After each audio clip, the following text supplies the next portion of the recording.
Kramer-Rao inequality statement. If T is an unbiased estimator for gamma of theta, a function of parameter theta, then variance of T is greater than or equal to first derivative of gamma of theta the whole square divided by expectation of dou by dou theta log L square. Now this first derivative of gamma of theta you can write as gamma dash of theta the whole square, and expectation of dou by dou theta log L the whole square is equal to I of theta. Now this I of theta is nothing but the information on theta supplied by the sample, because using the sample only we will be able to find out the expectation. So the statement says that suppose I have an unbiased estimator T for the function gamma of theta in parameter theta. That is, gamma is a function with parameter theta. Then the variance of this T is nothing but greater than or equal to gamma dash of theta the whole square by I of theta. Now to prove this inequality, or before proving this inequality, we have to assume the following assumptions, and these following assumptions we call it as regularity conditions for Kramer-Rao inequality. So the assumptions made are called as the regularity conditions for Kramer-Rao inequality. So the first assumption we make is parameter space theta is a non-degenerate open interval on the real line R1 minus infinity to plus infinity. So the function gamma, which is a parameter of theta, the function gamma is a parameter of theta, where this theta is taken from the parameter space theta, which is nothing but a non-degenerate open interval. Non-degenerate, that is generating. It will be keep on generating in an open interval on the real line R1 minus infinity to plus infinity. Now the second condition what we make is for almost all x, x1, x2, etc., xn, and for all theta in the parameter space theta, first derivative of L with respect to theta exists. L is the likelihood function with the variable x and theta. Now L is a function with x and theta, and the first derivative exists, and the first derivative is independent of theta. Now the third regularity condition is the range. The range of integration is independent of the parameter theta. Range of integration is independent of parameter theta, so that we can differentiate f of x comma theta under the integral sign. The range means the limit. The limit is independent of parameter theta. That's why we are able to differentiate f of x comma theta under the integral sign. Now suppose if range is not independent of theta, that is dependent of theta, then f will be 0 at the extremes of the range. Extremes of the range is the lower limit and the upper limit. The extremes, that is, suppose x is between a and b. X is between a and b, the lower and the upper. Now theta, the range is dependent on theta. Dependent on theta means they will be keep on changing throughout the path of the integration. In that case, the extremes is the lower and the upper.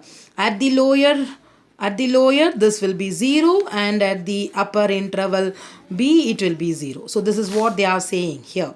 So the range is not independent of theta and f is 0 at the extremes of the range, f of a comma theta equal to 0, f of b comma theta. Then we can say that dou by dou theta a to b f of x, that is, I am going to differentiate f under the integral sign. Now since integration and differentiation are interchangeable, I am having integral a to b.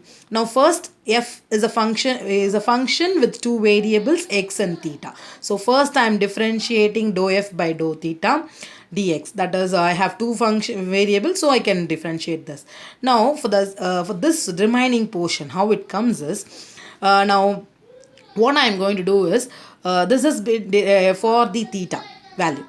This will be only for the differentiating with respect to theta. So whatever f has theta values, that will be differentiated. Now we are having x.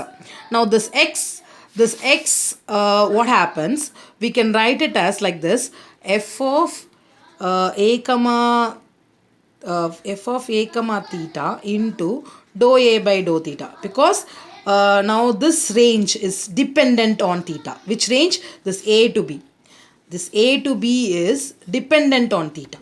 Since they are dependent on theta, now f of x comma theta, now x the lower limit.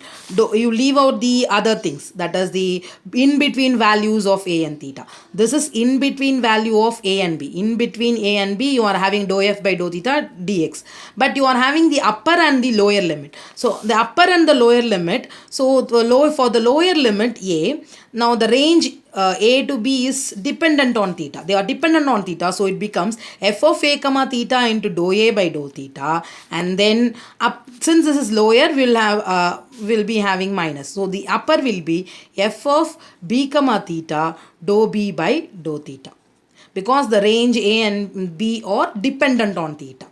That's why we are having like this.